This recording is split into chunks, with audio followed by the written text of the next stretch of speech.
ආශිර්වාද YouTube නාලිකාවත් එක්ක එකතු වෙන කුම්භ ලග්න හිමි ඔබට සුබ දවසක් වේවා කියලා පළමුවෙන්ම ප්‍රාර්ථනා කරනවා. ඉතින් අපි කතා කරන්නේ අගෝස්තු මාසය ගැන.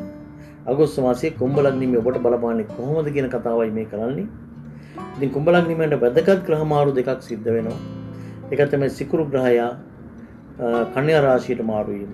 ඊළඟට බුධ ග්‍රහයා ලග්නෙන් පස්වැන්නට මාරු වෙනවා. ඒ රාශියට ඉතින් මේ බලපෑම කුම්භ ලග්න හිමියන්ට විවිධ ආකාරයෙන් බලපාන බව පේනවා. විශේෂයෙන්ම කුම්භ ලග්න හිමි ඔබ දරුවෝ ගැන වැඩියෙන් හිතන්න ඕන තත්ත්වයක් තමයි අගෝස්තු මාසය තුල පෙන්වුම් කරන්නේ. දරුවන්ගේ දියුණුව වගේම දරුවන්ගේ ආරක්ෂාව පිළිබඳව සැලකිලිමත් වෙන්න කියලායි කියන්නේ. ඒ වගේම ඔබ ව්‍යාපාර කටයුතු දෙනවා නම් ව්‍යාපාරට මුදල් ආයෝජනය කිරීමේදී වෙනදට වඩා සැලකිලිමත් වෙන්න කියලා ඔබට මතක් කරන්න කැමතියි.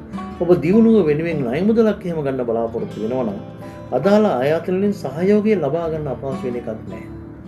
එක දෙයක් තියෙන මේ සිකුරු ග්‍රහය මාර්ග ස්ථානයේ ගමන් කරන නීචව ඒකින්ද ගොඩාක් සැලකිලිමත් වෙන්න ඕනේ කුම්භ ලග්න හිමියන් විනෝදාංශ ගැන හිතනකොට.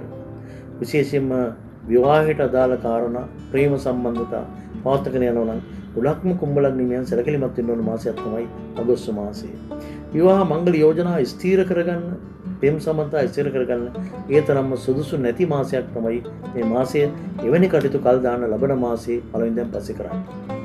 ඉතින් මේ සිකුරුගේ තත්ත්වය ටිකක් සමනය කරගන්න ඔබට පුළුවන් මිශ්‍ර පාට මල් වට්ටි 6ක් තෙමිතෙල් පාන් 6කුත් එක්කලා තියලා සිකුරාදා දවසේ උදේ 6:07 අතරේ බුද්ධ පූජාවක් බෝධි පූජාවක් කියලා දෙවියන්ට පින් දීලා සිත වතා ගන්න එක. ඒ වගේම මේ සිකුරු නිවේදනය කරන බාලිකා ශිෂ්‍ය ශිෂ්‍යාවන්ට කුඩයක් එහෙම නැත්නම් ස්කූල් බෑග් එකක් වගේ දෙයක් පරිත්‍යාග කරන එකනොත් ඔබට සුබ ඵල ලබා ගන්න පුළුවන්.